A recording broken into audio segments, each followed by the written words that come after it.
ہینیبل نے ایسے guerrilla attacks کو روکنے کے لیے روم کے اتحادیوں کو توڑنے کی بھی بہت کوشش کی، مگر وہ ناکام رہا تھا۔ مین لینڈ اٹلی میں موجود رومی اتحادی رومنز کے وفادار رہے اور ہینیبل کو مسلسل چکمے دیتے رہے۔ دراصل اس ساری گیم میں جو راز کی بات تھی وہ یہ تھی کہ رومنز کو ہینیبل کی اس کمزوری کا پتہ چل چکا تھا کہ وہ اپنے بھائی کی ری انفورسمنٹ کے آنے سے پہلے فیصلہ کن حملہ نہیں کرے گا، اور رومنز کو ہیسڈورل بارکا کے ایک جاسوس کے پکڑے جانے کی وجہ سے اس کے آنے کا راستہ بھی معلوم ہو چکا تھا۔ مطلب رومنز نے کارتھیجین جنرل کو ڈسپشن وارفیئر میں دھوکہ دینے میں شکست دے دی تھی۔ انہوں نے ہینیبل سے چھپ کر اپنے اتحادیوں کی ایک بڑی فورس تیار کر لی تھی، اور یہ فورس ہینیبل آرمی سے 230 کلومیٹر دور میٹارس ریور کے کنارے موجود تھی اور اس کے بھائی کے لیے پھندا لگائے بیٹھی تھی۔ 207 BCE میں 207 میں جب ہینیبل کا بھائی الپائن ماؤنٹین سے اپنی فوج کے ساتھ اترا تو رومنز نے اسے اتحادیوں کی مدد سے کرش کر دیا۔ پھر انہوں نے روم شہر سے کچھ دور ٹھہرے ہوئے جنرل ہینیبل کے کیمپ میں ایک تحفہ بھیجا۔ جون 207 BCE میں کارتھیجین کیمپ کے اندر ایک تھیلا گرا۔ ہینیبل کے سامنے جب یہ تھیلا لایا گیا، کھولا گیا، تو اس میں اس کے بھائی کا سر تھا۔ مشہور ہے کہ جنرل ہینیبل نے یہ دیکھ کر کہا تھا کہ اب رومیوں کو دنیا پر حکومت کرنے سے کوئی نہیں روک سکتا۔ کارتھیجین کا بہترین جنرل مارا گیا ہے۔ ہیسڈورل بارکا کی موت کے وقت تک ہینیبل کو روم میں ملٹری کیمپین کرتے ہوئے 11 سال ہو چکے تھے۔ اب وہ روم کی فتح سے مکمل مایوس ہو گیا تھا۔ پھر مزید یہ کہ رومنز نے ڈی مورالائز کارتھیجین آرمی پر ایک کاری ضرب اور بھی لگا دی۔ انہوں نے یہ کیا کہ جنرل سیپیو کے کمان میں ایک طاقتور رومن نیوی کو ہینیبل کی افریقن سرزمین کارتھیجین امپائر پر اٹیک کے لیے بھیج دیا۔ جب ہینیبل کو اطلاع ملی کہ رومن آرمی تو کارتھیج امپائر کے ساحلوں پر پہنچ گئی ہے، تو وہ روم کو فتح کرنے کی حسرت دل میں لیے واپس چلا گیا۔ ہینیبل 203 BCE میں 15 سال کی انتہائی زبردست ملٹری کیمپین کے باوجود روم سے ناکام لوٹ گیا۔ ساتھ ہی روم میں یہ سوچ بھی جڑ پکڑ گئی کہ سیلف ڈیفنس کے لیے کارتھیجین امپائر کو مکمل طور پر ختم کرنا لازمی ہے، ورنہ یہ کسی دن ہمیں ختم کر دیں گے۔ 202 BCE میں کارتھیجین جنرل ہینیبل اور رومن جنرل سیپیو کی فورسز میں ایک زبردست جنگ ہوئی۔ نارتھ افریقہ میں زاما کے مقام پر ہونے والی اس جنگ کو بیٹل آف زاما کہا جاتا ہے۔ اس میں جنرل ہینیبل کو فیصلہ کن شکست ہوئی اور کارتھیجین امپائر رومنز کا رحم و کرم پر آ گئی۔ ہینیبل کی زیادہ تر فوج ماری گئی۔ وہ خود کسی طرح بچ گیا، لیکن پھر برسوں مختلف علاقوں میں مارا پھرتا رہا۔ آخر موجودہ ترکیہ میں کسی جگہ جب دشمن اسے گرفتار کرنے کے بہت قریب تھے تو اس نے زہر کھا کر خودکشی کر لی۔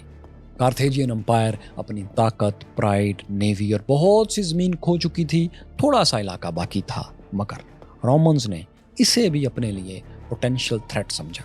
انہوں نے 146 BCE میں ایک بار پھر بچ رہنے والے پرامن کارتھیجین علاقوں پر حملے کا فیصلہ کر لیا۔ ان کا موقف یہ تھا کہ کارتھیجینز خفیہ طور پر ایک طاقتور نیوی تیار کر رہے ہیں اور کسی وقت بھی ہم پر بھرپور حملہ کر دیں گے۔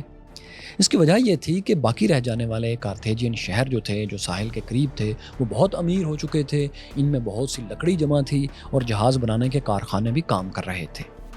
ایک رومن سینیٹر نے یہ سب کچھ اپنی آنکھوں سے دیکھا تھا اور واپس جا کر سینٹ کو قائل کیا کہ کارتھیجینز آج بھی ہمارے وجود کے لیے خطرہ ہیں، ایگزسٹینشل تھریٹ ہیں، انہیں ختم کر دیا جانا چاہیے۔ 146 BCE میں رومنز نے سرپرائز اٹیک کیا اور کارتھیجینز کی بچی کچی ریاست کو مٹا دیا۔ 17 دن تک کارتھیج سٹی میں آگ لگی رہی۔ ساحلی شہروں میں ایک بھی شخص کو زندہ نہیں چھوڑا گیا۔ جن کو مارا نہیں جا سکا انہیں گھروں میں بند کر کے باہر سے آگ لگا دی گئی۔ 5 لاکھ کے شہر میں 50,000 لوگ ہی زندہ بچے۔ ان میں سے بھی مردوں کو قتل کر کے عورتوں اور بچوں کو غلام منڈیوں میں بیچ دیا گیا۔ آج کے تیونس شہر کے گرد جا بجا وہ کھنڈرات ہیں جن میں اس جنگ کی ہولناکی آج تک محفوظ ہے، کیونکہ پتھر کی دیواروں پر ہفتوں جلنے والے شہر کے آثار مٹ نہیں سکے۔ یہ تاریخ کی سب سے بے رحم لڑائیوں میں سے ایک تھی، ایسی لڑائی جس میں کسی شہر کو صرف اس لیے تباہ کر دیا گیا تھا کہ کہیں یہ اتنا طاقتور نہ ہو جائے کہ ہمارے مقابلے میں کھڑا ہو سکے۔ Self defence logic. دوستو، 118 سال کی ان پیونک وارز نے رومنز کی گراؤنڈ اور نیول ملٹری مشین کو سپر پاور بنا دیا تھا۔ اب دنیا میں کوئی طاقت ان کے مقابلے کی نہیں تھی۔ معلوم دنیا کا سب سے اہم سمندر میڈیٹرینین سی پر ان کی حکومت قائم ہو چکی تھی۔ یہی وجہ ہے کہ اس سمندر کو آج بھی اردو میں، فارسی میں اور عربی میں بحیرہ روم کہا جاتا ہے۔ کیورس فیلوز، روم جتنا طاقتور اور وسیع ہو چکا تھا، اس کی کامن ویلیوز اسی تیزی سے ختم ہو رہی تھیں۔ SPQR, سینٹ اور روم کے آزاد لوگ کے الفاظ اب بھی ہر جگہ کندہ تھے، جھنڈوں پر، دیواروں پر، مونومنٹس پر، لیکن ان میں معنی ختم ہو چکے تھے۔ 12 ٹیبلٹس کے رائٹس جن پر رومنز فخر کیا کرتے تھے برائے نام رہ گئے تھے، کیونکہ رومن ایلیٹس نے غلام خریدنا اور زیادہ سے زیادہ دولت بنانا اپنا اولین مقصد بنا لیا تھا۔ غلاموں سے کھیتوں میں مفت میں کام لینا رومن شہریوں کو پیسے دے کر کام کروانے سے بہت سستا پڑ رہا تھا، جس سے عام رومنز دیہات میں بے روزگار ہو گئے تھے اور وہ روم شہر میں آ کر کام تلاش کرنے کی کوششیں کر رہے تھے۔ شہر میں اتنے لوگوں کے سمانے کی جگہ ہی نہیں تھی، سو یہ غریب رومنز کئی منزلوں کے دڑبوں جیسے کمروں میں رہتے تھے۔ یہ کمرے پیٹریشینز نے انہی کے لیے بنائے تھے۔ ان کمروں میں نہ روشن دان تھے، نہ صفائی اور پانی کا انتظام تھا، نہ ہی کچن کی سہولت تھی۔ ان جگہوں پر صفائی نہ ہونے اور زیادہ لوگوں کے آنے سے بیماریاں اور وبائیں اکثر پھیل جاتی تھیں۔ ملیریا، ٹی بی، پلیگ، لیپروسی اور سانس کی بیماریاں اس قدر پھیلنے لگی تھیں کہ امیر رومنز نے، پیٹریشینز نے الگ رہنا شروع کر دیا تھا۔ رومن کنگڈم اور رومن ریپبلک کے شروع کے دور کے بالکل الٹ، اب پیٹریشینز نے، امیر رومنز نے غریبوں کی گلیوں میں رہنا ہی چھوڑ دیا تھا۔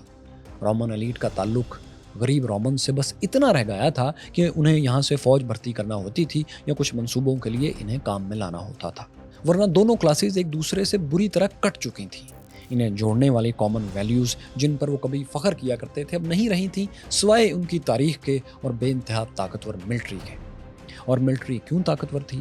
یا آپ اب تک جان چکے ہیں کہ رومنز کی سرشت میں پہلے دن سے یہ بات شامل ہو چکی تھی کہ وہ مسائل کو طاقت اور تشدد سے حل کریں گے۔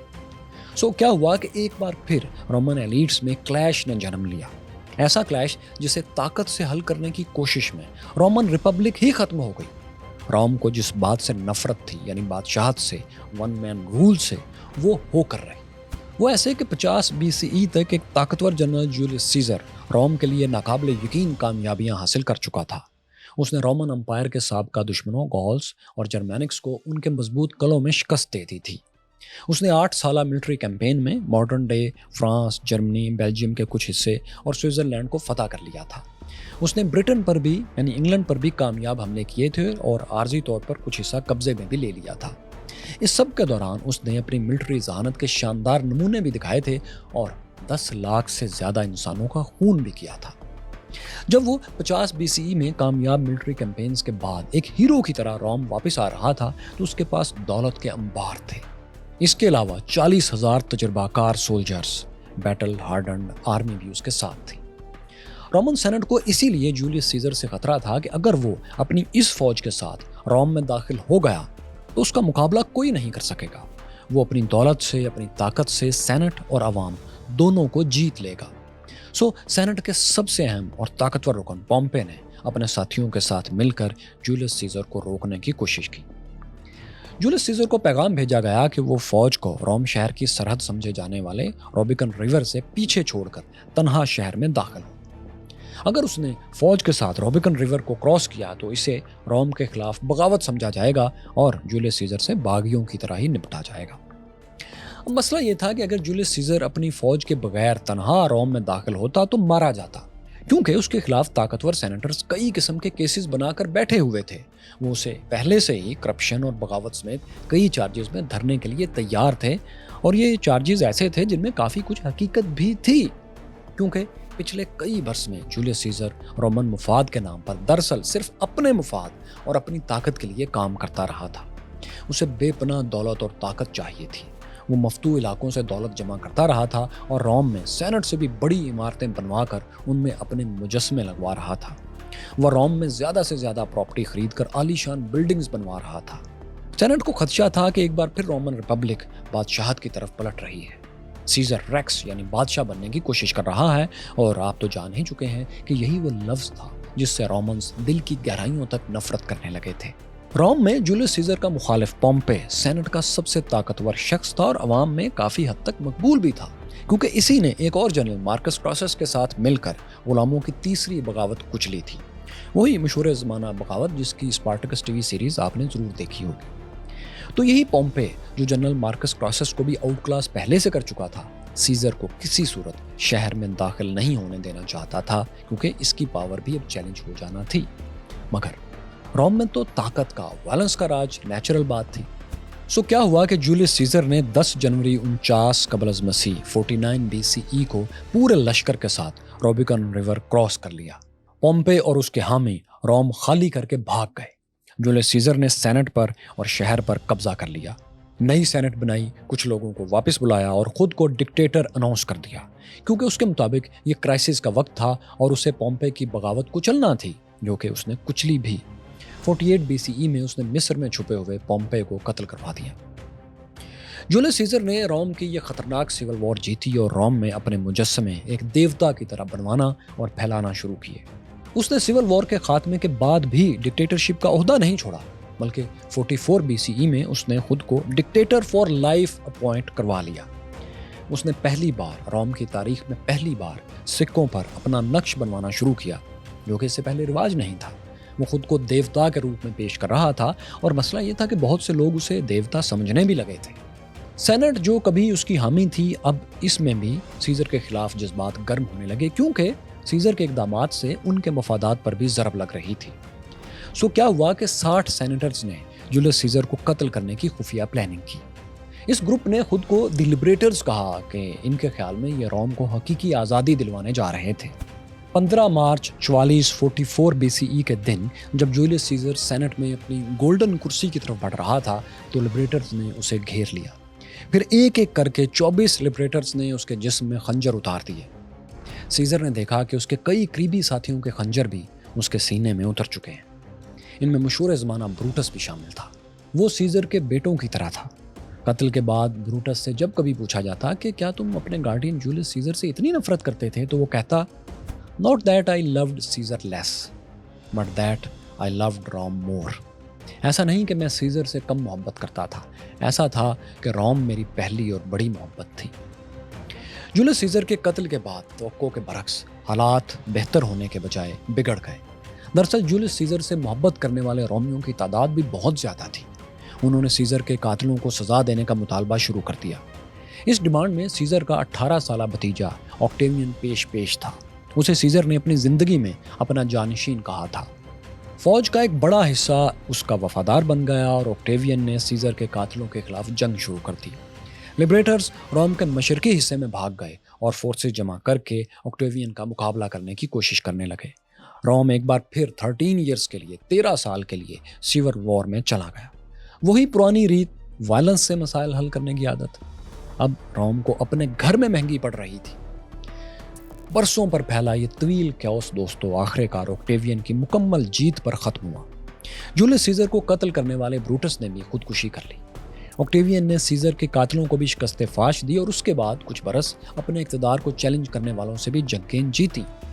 فاتح آکٹیوین نے 27 BCE میں 27 BCE میں رومن امپائر پر مکمل کنٹرول حاصل کر لیا۔ جی ہاں، رومن امپائر پر، کیونکہ اب 482 سال تک قائم رہنے والی رومن پبلک آفیشلی ختم ہو کر امپائر میں بدل چکی تھی۔ کنگڈم کے آخری بادشاہ تارکیونس دی ایروگنٹ کے ظلم سے تنگ رومنز 5 صدیوں بعد ایک بار پھر ون مین رول میں آ چکے تھے، لیکن اب بھی کسی میں یہ ہمت نہیں تھی کہ وہ اپنے لیے آفیشلی بادشاہ ریکس یا شہنشاہ کا ٹائٹل استعمال کرے۔ اسی لیے آکٹیوین نے سینٹ سے اپنے لیے آگسٹس کا ٹائٹل حاصل کیا۔ بعد میں یہ پریسپس کا ٹائٹل بھی استعمال کرتا رہا، جس کا مطلب تھا فرسٹ رومن، پہلا رومی شہری۔ لیکن یہ سب لفظی ہیرا پھیری تھی۔ اصل میں آگسٹس ایک شہنشاہ ہی تھا۔ سینٹ تو محض ایک ربڑ سٹمپ کے طور پر اس نے زندہ رکھی ہوئی تھی۔ یہی سلسلہ اگلی 6 صدیوں تک آخری رومن شہنشاہ رومولس تک چلتا رہا۔ تمام رومن شہنشاہوں نے خود کو سیزر، آگسٹس اور دوسرے ٹائٹلز دیے، مگر رسمی طور پر شہنشاہ یا ریکس کے ٹائٹل سے ہمیشہ خود کو دور رکھا۔ ساتھ ہی رومن کنگڈم اور رومن ریپبلک کی طرح رومن امپائر کی بھی بنیادی خصوصیت وہی تھی جو اس شہر کے بنانے والے رومولس کی تھی: وائلنس سے جیتنا اور غلطیوں سے سبق سیکھنا۔ کنگڈم اور ریپبلک دونوں سے زیادہ عمر گزارنے والی رومن امپائر 1500 سال تک قائم رہی۔ اتفاق دیکھیے کہ روم کیسے قائم ہوا۔ اس لیجنڈ کے مطابق پہلے رومن حکمران کا نام رومولس تھا، جبکہ ویسٹرن رومن امپائر جب ختم ہوئی تو اس کے آخری حکمران کا نام بھی رومولس تھا، رومولس اگسٹس۔ رومن امپائر کیسے ختم ہوئی اور اس کا ایک ایسٹرن پارٹ، مشرقی حصہ، کرسچن کیوں ہو گیا تھا؟ وہ کیا غلطیاں تھیں جن کی وجہ سے رومن امپائر مٹ گئی؟ اس پر ہم اگلے اور اس سلسلے کے آخری ویلاگ میں بات کریں گے، آپ ضرور دیکھیے گا۔ ساتھیوں، رومن امپائر کا آغاز کیسے ہوا، کیسے ایک مادہ بھیڑیے کا دودھ پینے والے لڑکوں نے روم قائم کر دیا، یہ سب آپ روم کی اس پہلی قسط میں دیکھ سکتے ہیں۔ یہاں دیکھیں کہ روم میں منحوس اور گناہگار گلیاں کون سی ہیں اور آج تک کیوں ہیں، اور یہ رہی مشہور زمانہ فرینکنسٹائنز مونسٹر کی کہانی۔